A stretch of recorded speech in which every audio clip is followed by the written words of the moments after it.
Muito bem, estamos aqui para mais um programa aqui no Havebox, mais um programa temático. Dessa vez escolhi aqui o tema calendário, né? Tava pensando aí em o ano que vai começar, 2021, então resolvi pegar aí algumas bandas que falam sobre meses, datas, né? Coisas aleatórias. Então vamos começar logo de cara aqui com o Phrase, né, a banda sueca de metal melódico. Esse aqui é o primeiro disco deles. Esse eu tenho em CD, mas é um disco difícil de achar, né? Ainda nesse disco eles ainda estão um pouco crus, ainda né, seguindo aquela linha de metal melódico bem tradicional. E nesse disco tem a faixa July, julho. Né? A música na verdade conta mais uma questão mais de estação do ano, né? Aquele tempo que as folhas, no caso para eles, né, não é ainda o inverno que é nosso, né, mas tá relacionado aí digamos, um verão, né, uma questão de questões ambientais que acontecem. Então, embora a faixa seja uma faixa com uma letra genérica, né, separei esse álbum aqui porque é uma banda bem interessante para se conhecer, né, para quem gosta de metal melódico. Tá aí uma banda que você pode conhecer os outros álbuns, né, pode começar por esse. Na verdade, pode começar com qualquer um deles, que são álbuns mais ou menos do mesmo nível. Esse aqui é, claro, um pouquinho mais cru, mas vale a pena conhecer. Aqui tem uma coisa bem interessante, né? A banda Lions Pride, né? Que é uma banda belga que começou com uma banda punk, tipo Oi, depois foi para um thrash, hardcore, né? Alguma coisa mais pesada e metálica, né? E nesse álbum aí é um split com o Ironclad, que é um pouco mais folk, e eles já estão numa fase um pouco mais metálica, né? Eles têm essa faixa que é 11 de julho de 1302, que conta uma coisa histórica em relação ainda quando a Bélgica pertencia ao Reino da França, né? A revolta das esporas douradas. Então tinha a região lá de Flandres, né? Na Bélgica, que trabalhava com tecelagem e aí aquela questão, né, disputa França e Reino Unido, Inglaterra, e o rei francês para sacanear começou a cobrar altos impostos e os caras tinham que pagar altas taxas para usar a matéria-prima lá na Inglaterra. Eles não gostaram nem um pouco. Aí teve uma disputa, uma briga aí, e aí o cara perdeu as esporas, depois recuperou as esporas. Então conta um pouquinho dessa história, dessa batalha, né, essa batalha chamada das Esporas Douradas, quando a Bélgica ainda pertencia ali ao Reino da França, né? O som em si é um som bem agressivo, né? Um disco difícil de achar, difícil, complicado de encontrar. Então, se você gosta de procurar coisas difíceis e coisas alternativas, tá aí o Lions Pride, né? Banda belga. Aqui uma banda francesa, Muren, né? Eu tenho esse disco, tenho a versão física desse álbum, um álbum bem legal de speed metal. Se você gosta de um metal veloz, né? Bem interessante, cantado em francês, né? Tem algumas coisas também na língua inglesa, é aquela coisa, né? Você sente que o cara é francês pelo sotaque. Esse é o álbum deles, é o Lies and Tears 99, e tem a faixa 25 de julho de 95, que fala quando estourou lá no metrô, né? Um gasoduto, uma bomba, um gás, né? Como se fosse uma bomba de gás, né? E algumas pessoas se feriram, várias pessoas se feriram, e acho que 6 a 8 pessoas morreram. E nessa faixa eles contam um pouquinho sobre esse acidente, né, que aconteceu nessa data lá em 95, que acabou levando a algumas fatalidades, né. Ainda era bem antes, né, da gente ter aquelas questões de atos terroristas que aconteceram depois na França. Então essa data foi uma data que ainda hoje em dia praticamente esquecida perante as outras datas do que aconteceu, né, com os atos terroristas na França. Mas é interessante conhecer um pouquinho da história aí, de algumas coisas que aconteceram. E a banda é uma banda bem legal, uma banda veloz, bem interessante, o Muren. Sim, temos uma banda brasileira, e para variar, a coisa que complica, né? O Exort, uma banda de thrash metal, né, lá dos anos 90, pô, a banda certa na época errada, né? Quando começou a aparecer o grunge, as coisas alternativas, e o Exort lançando um álbum de thrash, putz, na linha tipo Testament, assim, né? Uma banda bem legal mesmo. e ficou perdido, né? Ficou atemporal aí com o que estava acontecendo e infelizmente, né, ficou aí no limbo dos lançamentos, né?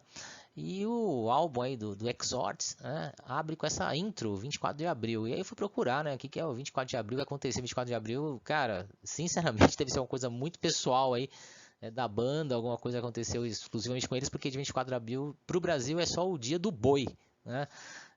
Não achei nenhuma outra referência de data importante, nacional que seja 24 de abril, tá? Não sei se eles estavam querendo falar uma coisa internacional, porque internacionalmente acontecem várias coisas, aí depende muito do ano. Mas essa intro aí, essa abertura do disco 24 de abril, não sei se é uma homenagem ao boi, acho que não. Deve talvez seja uma homenagem ou alguma lembrança ao que aconteceu com a banda, alguma data específica para a banda, né? Vamos em frente. Temos agora sim o Beat Sim, uma banda bem legal, né? Embora não seja uma banda com muito sucesso, tem algumas faixas bem legais. E esse álbum tem uma capa sensacional, né? O disco não é tão legal assim, tem outros discos mais legais deles, é o Predator.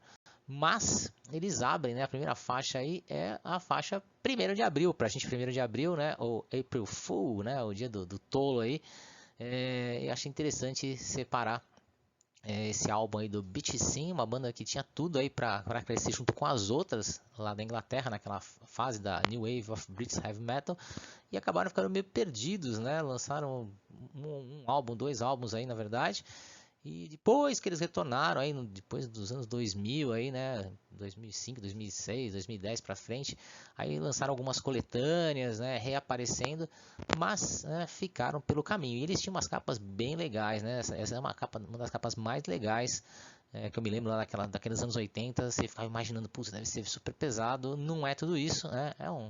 Aquele estilo, né, de rock pesado lá da Inglaterra, da New Wave of British Heavy Metal. Lembra alguma coisa de Saxon, Def Leppard, mas é um álbum que vale a pena você conhecer. E bem interessante essa faixa aí que abre o álbum, 1º de abril. Aqui também, uma outra banda inglesa que é mais complicada de a gente determinar algumas coisas. Por quê? Porque o nome da banda é uma data, né? 16 de abril. Vou falar primeiro do som deles, é um som também típico lá daquela New Wave of British Heavy Metal, né? Não é tão legal assim, é mais para um hard rock, lembra alguma coisa assim da fase um pouco mais comercial. Se você gosta de Def Leppard, por exemplo, talvez você curta aí o 16 de abril, né? Tem algumas baladas, algumas faixas mais calminhas, algumas outras faixas mais pesadas, né? Nesse álbum aí de 88, Sleepwalking. O que eu achei interessante é assim, tentar descobrir qual era a referência do nome da banda, né? Então, 16 de abril aconteceram muitas coisas, desde a Batalha de Massada, né? Mas eu acho que como eles são lá do Reino Unido, são ingleses, talvez eles estejam se referindo à Batalha de Culloden, né? Aquelas famosas batalhas lá da época da Escócia, que tem a ver com a separação ou não, né, dependência ali dos países que fazem parte, né, da Grã-Bretanha, né, o Reino Unido, tá? Então, Escócia, Inglaterra, Irlanda e assim vai. Eu acho que 16 de abril é justamente referente a essa batalha, a Batalha de Culloden, né, que aconteceu em 16 de abril. Então, inclusive é retratada também lá no álbum do Grave Digger, né, lá ele conta um pouquinho, nesse álbum conta um pouquinho melhor sobre isso, né? O Tunes of War, se eu não me engano, que é o disco que fala sobre essa batalha.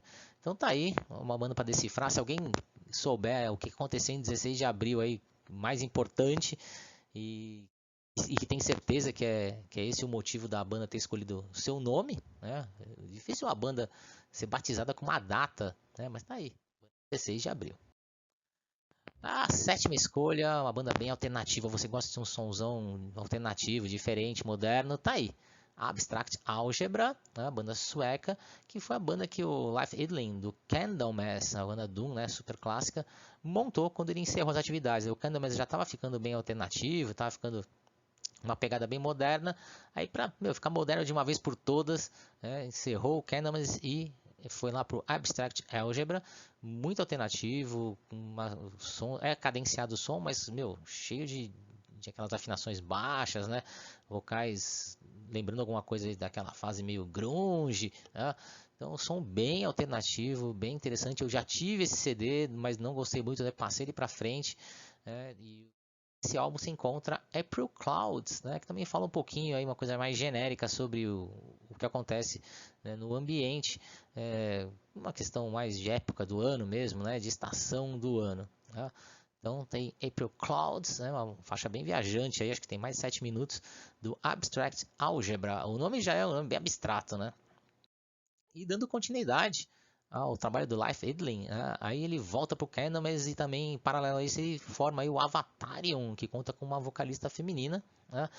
E esse álbum é sensacional, gosto muito. Se eu tivesse que recomendar um álbum até agora desses 8 que nós vimos, esse eu recomendo fortemente, né? The Girl with the Raven Mask, né? A garota com a máscara do corvo, de 2015, né? É bem legal, e tem essa faixa aí, né, o Mar de Janeiro, que vai contando um pouquinho também questões meio assim da cabeça do cara, né, introspectivas, fazendo algumas referências de idade. Acho que, se eu não me engano, nessa letra aí ele cita sobre a árvore mais velha do mundo, né, que tem milhares de anos, que é uma árvore que tem lá nos Estados Unidos. E ele faz algumas analogias aí ao tempo de vida. Então, o Avatarium é uma banda de doom metal, né, bem arrastado assim, mas muito melódico, principalmente pela vocalista, né, que é maravilhosa. Então, vale a pena você conhecer esse álbum aí do Avatarium. E agora, deixamos para o final duas bandas que não são tão desconhecidas, mas que eu faço questão de comentar. King Diamond, é claro, não poderia faltar, né? The Seventh Day of July of 77, né? De 1977, então o sétimo dia do sétimo mês de 1977, onde ele conta, ele inventa, né, uma história a partir de uma carta que um fã mandou para ele. Um fã mandou uma foto de um túmulo, né, que a pessoa tinha morrido no dia 7 de julho de 1777. Aí, a partir daí, ele estava criando já a história da Abigail, né? E aí ele começa a inserir então a data da morte lá, de um dos personagens, se não me engano, ela é Faye, né? Diferente a isso. Então ele associa, né? Ele pega essa ideia que o fã mandou e coloca e faz uma música com uma data, e ficou muito legal. Acho que é uma das melhores músicas desse álbum, que é perfeito, é um álbum nota 10. Se você não conhece, tem que conhecer. Né? Então acho que vale muito a pena. Acho que, se não me engano, é o segundo álbum da discografia do King Diamond, né? Então é muito legal mesmo, é um disco perfeito, maravilhoso. Isso eu tenho, tanto em CD como em vinil. É fantástico, é um clássico aí do metal, com aqueles vocais operísticos, né? Aqueles vocais graves, agudos, que só o King Diamond sabe fazer. E fechando com chave de ouro aqui, nossos 10, né, momentos de calendário. Para quem não sabe, aqui o Iron Maiden também tem o seu momento no seu segundo álbum lá, o Killers, de 81. Abre com essa faixa, The Ides of March, né? Que é uma faixa instrumental excelente, fantástica, que já tinha sido criada até pelo Samson, né? Uma banda paralela aí onde o Bruce Dickinson cantava. Então é interessante que você encontra as duas versões. E o que significa os Idos de Março? Né? Foi quando houve o assassinato, do imperador romano, né, Júlio César, que dominou o mundo praticamente e foi esfaqueado, várias estocadas, inclusive pelo seu filho, né? E esse momento histórico, né, que ficou como os Idos de Março, né? Não é uma data específica, mas é um fato, né? A morte de um grande imperador, aí o cara que realmente, se teve alguém que dominou o mundo, né, naquele período, foi ele. Então a morte nos idos de março, tem até moedas cunhadas com isso, né, marcadas com essa data histórica. E aí o Iron Maiden já começa a contar a história desde daí, né? Uma coisa legal, porque é cultura, né? É cultura, você vai atrás e fala assim, nossa, por que eles escolheram esse nome? O que significa esse nome? Aí você começa a ir atrás e começa a entender que tem uma história por trás disso, né? Então, se você não sabia o que significa os Idos de Março, né, agora você sabe que historicamente, né, foram as apunhaladas, as facadas na morte do imperador romano, tá bom? Então tá aí, gente, o calendário façamos aqui. Se você achou legal e quer que a gente faça mais um programa com outras datas, a gente procura, né, principalmente bandas desconhecidas, e monta aqui uma parte 2 do calendário, né, com datas ou meses e comentários gerais, aleatórios sobre essas coisas, tá bom? Muito obrigado, valeu e até a próxima!